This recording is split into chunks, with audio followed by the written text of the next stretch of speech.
تو جی جناب، السلام علیکم ورحمۃ اللہ وبرکاتہ۔ جب 5 منٹ کا مدرسہ 10 سفر تک ہو گیا تو اپنی پیاری بیٹیوں سے کیوں نہیں 10 سفر کے متعلق بات کر لی جائے، 10 سفر کی تاریخ کی۔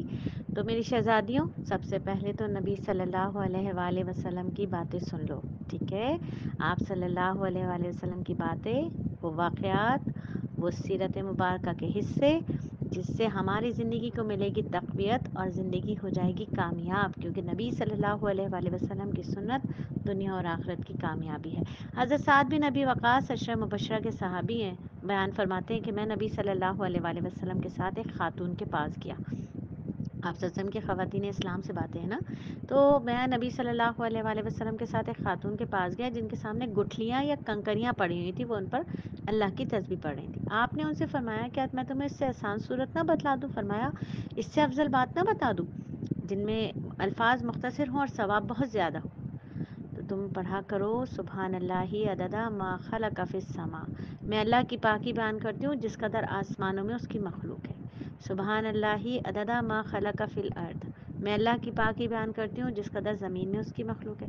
سبحان اللہ عدد ما بین ذالک، میں اللہ کی پاکی بیان کرتی ہوں جس قدر آسمان و زمین کے درمیان مخلوق ہے۔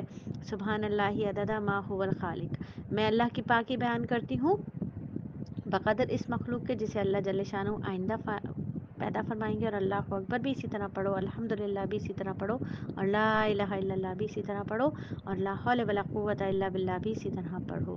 تو مختصر مگر پر اثر بات فرما دی کہ اتنا سارا اجر ہے، اتنا سارا اجر ہے اس پر، تو مختصر وقت میں بہت زیادہ اجر و ثواب۔ سبحان اللہ و بحمدہ سبحان اللہ عظیم۔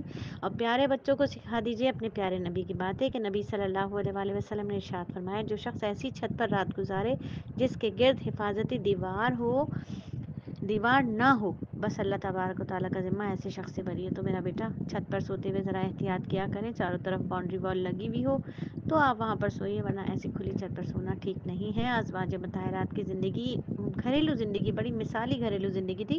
عید کا دن تھا، چند حبشی باشندے حرم نبوی صلی اللہ علیہ وآلہ وسلم کے قریب ایک تماشا دکھا رہے تھے بتقاضۂ عمر۔ اما عائشہ کی عمر چونکہ چھوٹی تھی تو عمر کا تقاضا ہوا، اما عائشہ نے فرمایا کہ میں یہ تماشا دیکھنے کی خواہش ظاہر فرمائی۔ آپ صلی اللہ علیہ وسلم نے دروازے میں کھڑے ہو گئے اور اما عائشہ نے آپ کے شان مبارک پر تھوڑی رکھ کر تماشا دیکھا، تھوڑی دیر تک دیکھتی رہی۔ ایک بار آپ صلی اللہ علیہ وسلم نے دریافت فرمایا کیوں حمیرہ جی نہیں بھرا؟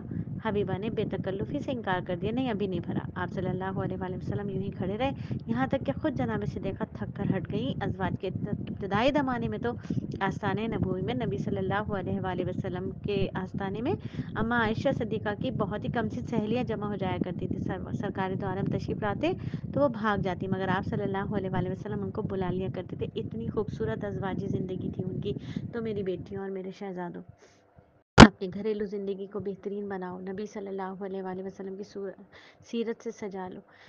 ہمارا خاندانی سسٹم ڈسٹرائے کرنے کے لیے باطل کیا کیا ہتھ کنڈے استعمال کر رہا ہے، تو میرا بیٹا اس کے جال میں مت پھنسو، خاندانی سسٹم کو مضبوط بناؤ۔ میاں بیوی ایک سکے کے دو رخ ہیں، ایک دوسرے کا لباس ہیں، دونوں عزت کا لباس ہیں ایک دوسرے کی۔